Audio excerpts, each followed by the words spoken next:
I wanted to have this meeting with you because today one of the mothers of the families,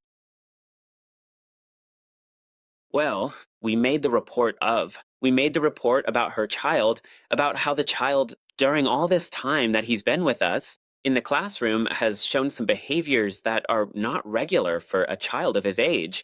The child is going to turn 5 and is about to transition. I know you're the school psychologist, but I need you to listen to me because this mother is very hard to make understand that the child needs some help. The child, his behavior is totally chaotic. He doesn't follow instructions. And the child, when you speak to him specifically, the child looks away or starts doing actions with his hand totally differently. So, what we're looking for is your help because I want a recommendation since you work with special children for you to tell me how I can handle this situation, how I can make the mom understand that the child needs help. And I think this is happening because no mother wants to hear that her child has some problem. But since you have experience with children who have some syndrome and you work specifically with autistic children, I want you to give me your opinion about this. No, the very first and most important thing that you should do is to search for and carefully review official information about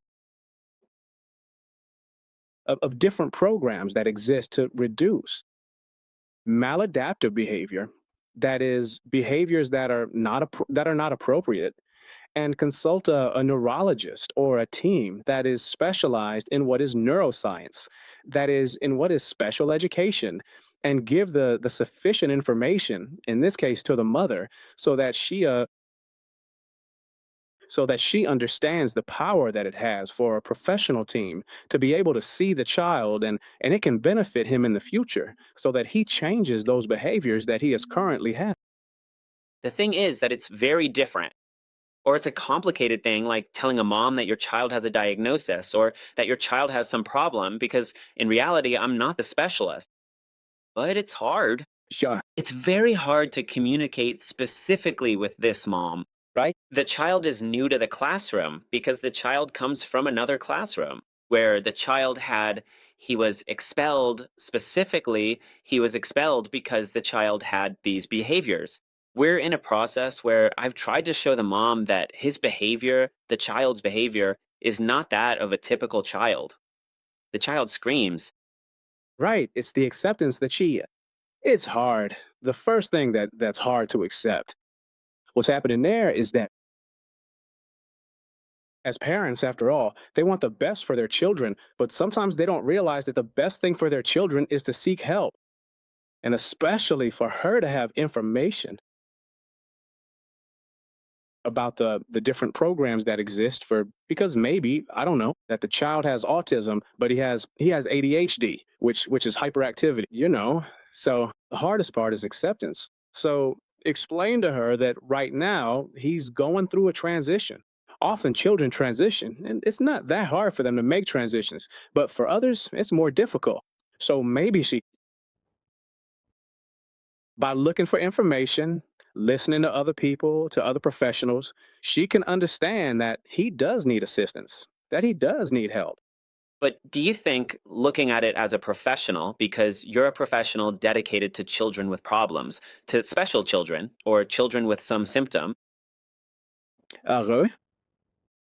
with different development, to make it a bit more professional? But the process I'm doing is that I'm taking observations.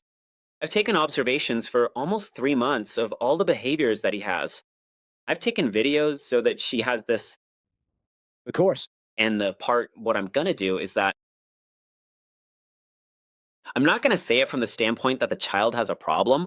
I'm going to do it directly. Like, if you seek extra help, the child will have more success in the classroom. Sure, sure. And that's the point I want to use. And that's why I want to confirm with you if I'm on the right track with the process I want to carry out. No, of course. You're doing the right thing. Because I mean, in this case, you're the one who lives with them in the class. You're the one who's observing him when, for example, you give him a simple demand, and what he does is elope. What he does is escape. There are many functions. All behaviors have an antecedent, right? For example, it could be sensory. Maybe he's very sensitive to light, to noises. Maybe you can see covering his ears or screaming when he feels a lot. The volume of the classroom goes up, or the lights go out, and suddenly they turn on.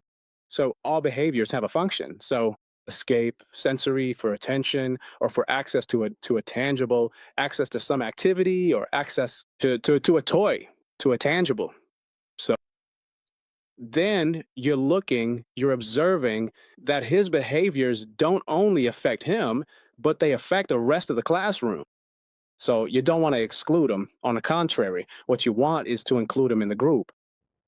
So what I recommend is that you look for information above all, and that you contact some institution in the area where professionals work, and they can do an assessment, that is a more in-depth evaluation.